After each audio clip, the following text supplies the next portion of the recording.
लगातार petrol diesel की बढ़ती कीमतों के खिलाफ कांग्रेस आज देश भर में प्रदर्शन कर रही है। इसी बीच अब राहुल गांधी समेत कई कांग्रेस नेताओं ने केंद्र सरकार के खिलाफ विजय चौक पर प्रदर्शन किया और रोजाना तेल के बढ़ते दामों के खिलाफ विरोध जताया और केंद्र सरकार के खिलाफ नारेबाजी की। इस दौरान राहुल गांधी के साथ कई वरिष्ठ नेता भी मौजूद रहे। वहीं पेट्रोल डीजल के बढ़ते दामों पर राहुल गांधी ने क्या कुछ कहा सुनाएंगे आपको, लेकिन उससे पहले ये वीडियो देखिए।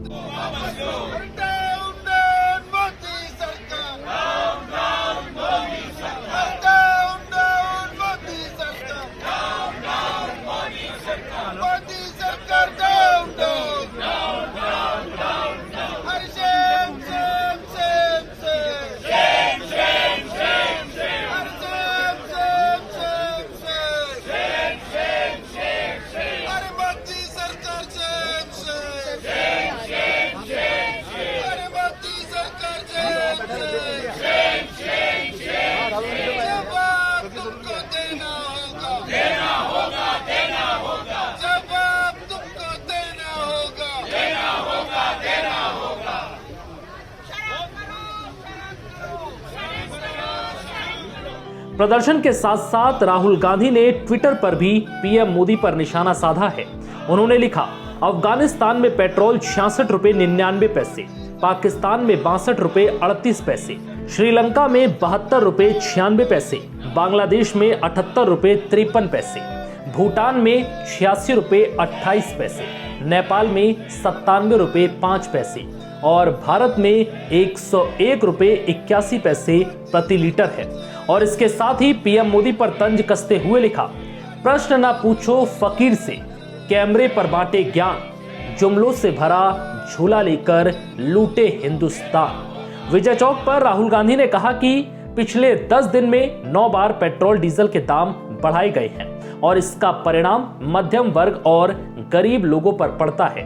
हमारी मांग है कि सरकार पेट्रोल डीजल के दाम को बढ़ाना बंद करे। आज यहाँ हमारे कांग्रेस पार्टी के एमपीज और देश में हर स्टेट में, हर कैपिटल में, डिस्ट्रिक्ट्स और ब्लॉक्स में कांग्रेस पार्टी जो प्राइस राइज है और खासतौर से जो पेट्रोल और डीजल की प्राइस राइज है उस पर एजिटेशन कर रही है। पिछले 10 दिन में 9 बार पेट्रोल और डीजल के प्राइसेस बढ़ाए गए हैं और इसकी चोट डायरेक्टली सबसे गरीब मिडिल क्लास लोगों को पड़ती है। हमारी मांग है कि ये जो प्राइसेस बढ़ती जा रही हैं, महंगाई बढ़ती जा रही है और जो पेट्रोल और डीजल के दाम बढ़ते जा रहे हैं, इनको सरकार कंट्रोल करे और पेट्रोल और डीजल के दाम बढ़ाना बंद करे। तो इसलिए हम सब यहाँ आए हैं। पूरे देश में हमारा प्रोटेस्ट चलेगा, काफी दिनों के लिए चलेगा। कांग्रेस के प्रदर्शन पर केंद्रीय मंत्री मुख्तार अब्बास नकवी ने निशाना साधा। उन्होंने लिखा, कांग्रेस के लोगों को इतनी मेहनत करने की जरूरत नहीं है। वो मनमोहन सिंह के घर तक पदयात्रा करें, तब उनको समझ आएगा कि महंगाई क्यों बढ़ी थी। आज महंगाई सप्लाई चेन और युद्ध की वजह से बढ़ी है। यूके में 20% से ज्यादा महंगाई बढ़ी है। देश में पेट्रोल और डीजल के बढ़ते दाम को लेकर पूछे गए सवाल पर योग गुरु बाबा रामदेव कैमरे के सामने अपना आपा खोते नजर आए। दरअसल इस मुद्दे पर योग गुरु बाबा रामदेव से एक पत्रकार ने सवाल किया तो वो थोड़े असहज नजर आए और मीडिया के कैमरे के सामने अपना आपा खोते हुए नजर आए। आपको बता दें, इस दौरान वो पत्रकार पर भड़क गए और उसे धमकाते हुए नजर आए। हरियाणा के करनाल में एक कार्यक्रम के दौरान एक पत्रकार ने बाबा रामदेव से मीडिया में उनके एक बयान के बारे में सवाल किया, जिसमें उन्होंने कहा था कि लोगों को ऐसी सरकार पर विचार करना चाहिए जो 40 रुपये प्रति लीटर पेट्रोल और 300 रुपये प्रति सिलेंडर पर रसोई गैस सुनिश्चित कर सके। वहीं इस पर बाबा रामदेव ने कहा कि हाँ, मैंने कहा था, आप क्या कर सकते हो, ऐसे प्रश्न मत पूछो। क्या मैं तेरे प्रश्न का उत्तर देने के लिए कोई ठेकेदार हूँ? तू जो भी पूछे और मैं उसका उत्तर दूँ। जब पत्रकार ने फिर से सवाल किया और कहा कि आपने सभी टीवी चैनलों में ऐसी बाइट दी थी, तो रामदेव ने पत्रकार की ओर इशारा करते हुए कहा, मैंने दी थी और अब नहीं देता, कर ले, क्या करेगा। चुप हो जा, अब आगे से पूछेगा तो ठीक नहीं। एक बार बोल दिया ना, बस। इतनी ज़्यादा उद्दंडता नहीं करनी चाहिए, तो किसी सभ्य माँ बाप की औलाद होगा। जानकारी के लिए बता दें, बाबा से उनके पुराने बयान के बारे में पूछा गया था, जिसमें उन्होंने कहा था कि अगर बीजेपी सरकार सत्ता में आई तो ईंधन की कीमतें कम हो जाएंगी। बता दें, बाबा रामदेव ने आगे बोला कि बढ़ती महंगाई से निपटने के लिए अपनी आय बढ़ानी होगी, जिसके लिए उन्हें कड़ी मेहनत करने की ज़रूरत है। मेरा जैसा सन्यासी भी कड़ी मेहनत कर सकता है। आम जनता को इस महंगाई से निपटने के लिए कड़ी मेहनत करनी होगी। आपको जानकारी के लिए बता दें, एक पत्रकार ने बाबा रामदेव से उनकी उस टिप्पणी को लेकर सवाल किया था जो उन्होंने 2014 से पहले मोदी सरकार के समर्थन में दी थी। उस वक्त बाबा रामदेव ने कहा था कि लोग ये तय कर लें कि किस सरकार को वोट देंगे, जो आपको 40 रुपये प्रति लीटर पेट्रोल देगा या फिर 70 से 75 रुपये पेट्रोल देगा। असम, केरल, हिमाचल प्रदेश, त्रिपुरा और नागालैंड में गुरुवार को 8 राज्यसभा की सीटों पर चुनाव हो रहे हैं। असम में 2, केरल में 3, हिमाचल प्रदेश, नागालैंड और त्रिपुरा में 1-1 सीट है। इसके पहले पंजाब की 5 राज्यसभा सीटों से आम आदमी पार्टी के 5 उम्मीदवार निर्विरोध चुने जा चुके हैं। उत्तर प्रदेश, उत्तराखंड, मणिपुर, गोवा और पंजाब के विधानसभा चुनाव के नतीजों के ऐलान के बाद राज्यसभा के चुनाव हो रहे हैं। भाजपा ने 5 में से 4 राज्यों में जीत हासिल की थी, जबकि आम आदमी पार्टी ने पंजाब में प्रचंड बहुमत के साथ सरकार बनाई है। पंजाब में अप्रैल में 5 राज्यसभा सांसदों का कार्यकाल समाप्त हो रहा है। इसके पहले आम आदमी पार्टी के 5 उम्मीदवार निर्विरोध राज्यसभा पहुंच गए हैं। इनमें संदीप कुमार पाठक, राघव चड्ढा, हरभजन सिंह, अशोक मित्तल और संजीव अरोड़ा शामिल हैं। केरल की बात करें तो सबसे बड़ा नाम कांग्रेस की जेबी माथर का है। जेबी माथर 42 साल बाद दक्षिणी राज्य से कांग्रेस की पहली महिला राज्यसभा उम्मीदवार बनी है। असम से भाजपा प्रवक्ता पवित्रा को सत्ताधारी दल ने 1 सीट के लिए चुना है, जबकि दूसरी सीट से भाजपा की सहयोगी यूनाइटेड पीपुल्स पार्टी लिबरल की रवंगवारा नारजारी चुनाव लड़ रही हैं। रवंगवारा नारजारी का मुकाबला कांग्रेस के रुपिन बोरा से है। इसी तरह हिमाचल प्रदेश, त्रिपुरा और नागालैंड से भी 1-1 राज्यसभा सांसद चुने जाने हैं। अगर संविधान के हिसाब से देखें तो राज्यसभा में सदस्यों की अधिकतम संख्या 250 होती है। इसमें 238 सदस्यों के लिए चुनाव का प्रावधान है, जबकि 12 सदस्यों को राष्ट्रपति नॉमिनेट करते हैं। हर 2 साल में से 1/3 सदस्यों का कार्यकाल खत्म होता है, फिर उन सीटों पर चुनाव होते हैं। कहने का मतलब है कि हर 2 साल पर राज्यसभा के 1/3 सदस्य बदल जाते हैं। यह सदन कभी भंग नहीं होती है। भारतीय सेना में अपनी जाबाजी के लिए जिब्राल्टर की चट्टान और इंडियन रैम्बो के नाम से मशहूर होने वाले, तो वहीं राजस्थान में गुर्जर आरक्षण आंदोलन की हुंकार भरने वाले कर्नल किरोड़ी सिंह बैंसला ने हमेशा के लिए अपनी आंखें मूंद ली हैं। वे आज हम सबके बीच नहीं रहे।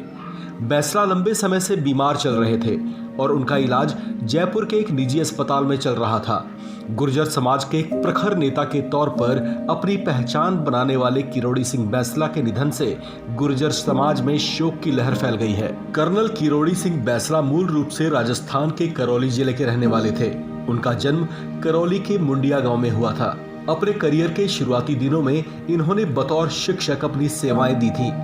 पिता फौज में थे तो इनके मन में भी फौज में जाने की ललक उठ खड़ी हुई। हृष्ट पुष्ट और बलिष्ठ काया होने के साथ साथ पढ़ाई लिखाई में भी अव्वल रहने वाले किरोड़ी सिंह ने जब सेना में भर्ती के लिए अप्लाई किया तो वहां भी इन्हें सफलता मिली। इस तरह से उनका चयन सेना के राजपूताना राइफल्स में एक सिपाही के तौर पर हुआ। इनकी रगों में कितना शौर्य था उसका परिचय उन्होंने सन 1962 के भारत चीन युद्ध और उसके बाद सन 1965 में हुए भारत पाकिस्तान युद्ध में दिया, जहां इन्हें युद्ध बंदी भी बनाया गया। इन युद्धों में अदम्य साहस से लड़ने वाले किरोड़ी सिंह अपनी बटालियन में चर्चित हो गए और साथी जवानों ने इन्हें जिब्राल्टर की चट्टान और इंडियन रैम्बो के नाम से बुलाना शुरू कर दिया। ये कितने जाबाज थे इसका अंदाजा इसी बात से लगाया जा सकता है कि सेना में सिपाही के तौर पर भर्ती हुए किरोड़ी सिंह कर्नल की रैंक तक पहुंचे। सेना से सेवानिवृत्त होने के बाद इन्होंने राजस्थान में अपने गुर्जर समाज के लिए आवाज बुलंद की। इन्होंने गुर्जर समाज के लिए आरक्षण का मुद्दा उठाया, जिसकी धमक कई बार राजस्थान में देखी गई। इनके आंदोलनों से वहां की सरकारें हिल जाया करती थीं। इनकी एक आवाज पर पूरा राजस्थान मानो थम सा जाता था। कई बार इनके नेतृत्व में गुर्जर आंदोलनकारियों ने हाईवे और रेल मार्ग को ठप भी किया। उनका कहना था कि राजस्थान में मीणा समाज को अनुसूचित जनजाति का दर्जा दिया गया था, जिससे सरकारी नौकरियों में मीणा समाज के लोगों का खूब चयन होता था, लेकिन गुर्जर समाज को उसका हक नहीं दिया गया। उनकी मांग थी कि आरक्षण के नियमों में संशोधन कर गुर्जर समाज को भी उसका हक दिया जाना चाहिए। कर्नल किरोड़ी सिंह बैंसला के निधन से एक और जहां पूरे गुर्जर समाज में शोक की लहर है, तो वहीं राजनीतिक हलकों में भी उनकी मृत्यु से हलचल देखी गई। राजस्थान के मुख्यमंत्री अशोक गहलोत ने उनकी मृत्यु पर अपनी संवेदना प्रकट की है। उन्होंने कहा कि उनका निधन गुर्जर समाज के लिए एक क्षति की तरह है।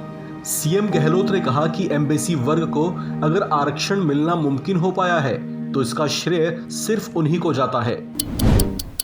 चीन में कोरोना वायरस ने कोहराम मचाया हुआ है। चीन के सबसे बड़े शहर शंघाई में सबसे बड़ा लॉकडाउन लगा है।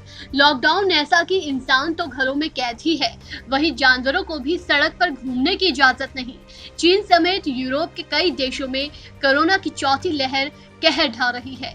इतना ही नहीं बल्कि दक्षिण पूर्वी एशियाई के कई और देश इन दिनों कोविड की नई लहर का सामना कर रहे हैं।